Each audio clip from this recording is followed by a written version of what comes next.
দিলেও কোনো লাভ হবে না। মক্কার ইমাম দিয়ে এটা জবাই করলেও কোনো লাভ হবে।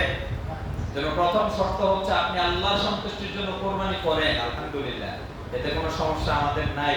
তবে আপনি আগে সালাত করেন। আজকে থেকে শুরু করেন যে আমি আর সালাত ছেড়ে দেব না। আমি গ্যারান্টি দিচ্ছি আপনার কোরবানি 100% কবুল হবে, 100% কবুল হবে। আর যদি বলেন যে না হুজুর কি বলে বলুন, কি বলে বলুন, আমি আমার মতো শুনবো, ঈদের দিন নামাজ পড়ে এসে কোরবানি দেব। ওই ঈদের নামাজের সাথে কোরবানির সম্পর্ক না, শুধু ঈদের নামাজের সাথে কোরবানির সম্পর্ক, কারণ এখানে তাকওয়ার সাথে সম্পর্ক। কিসের সাথে? আল্লাহ সুবহানাহু ওয়া তাআলা সূরা হজে বলেছেন লা ইয়ানালুল্লাহা লুহুমুহা ওয়ালা দিমাউহা ওয়ালাকিন ইয়ানালুহু তাকওয়া মিনকুম। এখানে আল্লাহ সুবহানাহু ওয়া তাআলা বলেছেন, এই যে একটু আগে বললাম আমাদের সালাত আল্লাহর জন্য, কুরবানি আল্লাহর জন্য, জীবন আল্লাহর জন্য, মরণ আল্লাহর জন্য, কিন্তু কোনটাই আল্লাহ নেয় না। আল্লাহ কি নেয়? এখানে আল্লাহ সুবহানাহু ওয়া তাআলা বলেছেন আপনি সালাত করেন, আপনি আল্লাহর সন্তুষ্টির জন্য কুরবানি করবেন। আল্লাহ বলেন লা ইয়ানালুল্লাহা লুহুমুহা, আল্লাহর কাছে কখনো পৌঁছে না, কখনো যায় না লুহুমুহা, তোমার এই কুরবানির গোশত, ওয়া দিমাউহা, তোমার এই পশুর রক্ত, কোনটাই কিন্তু আল্লাহর কাছে যায় না। আল্লাহর কাছে কি যায়?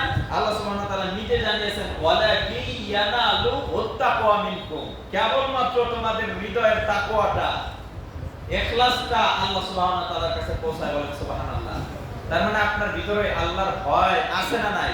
তাকওয়া আপনার ভিতরে আছে না নাই? এইটা যদি আপনার ভিতরে থাকে, আল্লাহ ওইটাই শুধুমাত্র নিবে, আর কিচ্ছু আপনার দিবেন না। আপনি সালাত করছেন, আল্লাহ আপনার সালাত নিবে না। আপনি রোজা রাখছেন, আল্লাহ রোজা নেবে না। আপনি কোরবানি করছেন, কোরবানি গোশত রক্ত কিচ্ছু আল্লাহ নেবে না। আপনি মৃত্যুবরণ করছেন, আপনার লাশটাও আল্লাহ নেবে না। শুধুমাত্র আল্লাহ আপনার তাকওয়াটা নেবে। কি নেবে? তাকওয়া। এইজন্য তাকওয়ার ব্যাপারে কথা বলতে আল্লাহ রাসূল বলতেন আত-তাকওয়া হাহুনা, আত-তাকওয়া হাহুনা, আত-তাকওয়া হাহুনা ওয়া ইশরিনা আলা সাবিলি সালাসা মাররাত। তাকওয়া হচ্ছে এখানে আল্লাহর ভয়। তোমার ভিতরে যদি আল্লাহর ভয় না থাকে, তুমি যদি সালাত না পড়ো, তোমার কুরবানি কবুল হবে। আসুন, এক নম্বর শর্ত হচ্ছে আপনাকে আগে সালাত পড়তে হবে। আজকে থেকে আপনি পরিকল্পনা গ্রহণ করুন, এই জুমার নামাজের পর থেকে আপনি সিদ্ধান্ত নিন। আল্লাহ বলেছেন আল্লাযীনা হুম ফি সালাতিহিম দাঈমুন, যারা নিয়মিত সালাত আদায়কারী। বন্ধুরা কিন্তু এই আয়াত নিয়ে বানিয়েছে তারা নিজেদের মন করা, যে এই আয়াত হচ্ছে দাইমি সালাতের ব্যাপারে জীবনে একদিন একবার নামাজ পড়ব, এটা দিয়ে সব শেষ। নাউযুবিল্লাহ বলেন। তাহলে রাসূল সাল্লাল্লাহু আলাইহি ওয়াসাল্লাম যদি এই দাইমি সালাত বুঝতো, তাহলে তারা এত কষ্ট করে তার ৫ ওয়াক্ত নামাজ কায়েম করা লাগতো না। সে একবার জীবনে পড়ে নিত, হয়ে যেত। কথা বলেন ঠিক কিনা? এদেশে হাজারো ভণ্ড আছে যারা বলে জীবনে একদিন নামাজ পড়ব, জীবনে একটা সিজদা দিব, ইবলিসের মতো।